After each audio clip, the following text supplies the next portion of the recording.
Kwa Wizara ya Nishati, kuimarisha akiba ya kimkakati ya hifadhi ya mafuta au National Strategic Petroleum Reserve ili kuongeza uwezo wa nchi kujilinda dhidi ya misukosuko ya kimataifa na nishati, ikiwemo mabadiliko ya bei katika soko la dunia. Kama tunavyoona, misukosuko iliyotokea hapa karibuni wiki iliyopita na tunayoendelea nayo tayari imeshapandisha bei ya mafuta kwa 13% mpaka jana.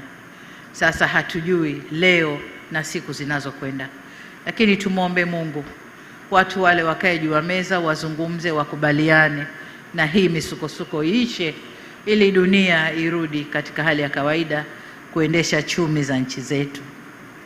Kwa hiyo ni vyema kutokana na mabadiliko hayo ya siasa za kidunia tukawa na mradi kama huu ili kujihakikishia usalama wa nishati hii ya mafuta.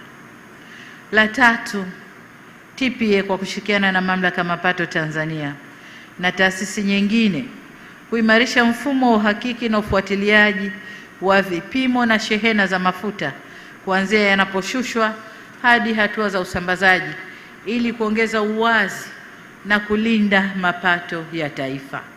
Lakini kama ninavyosema siku zote, swala la mifumo kusomana ili kusiwe na vipenyo vya mapato ya taifa.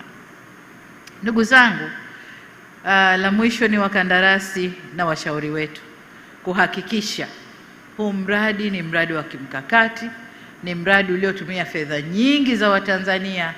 Kwa hiyo watujengee kwa viwango vinavyotakiwa na watujengee umalizike kwa wakati ili tuanze kuutumia.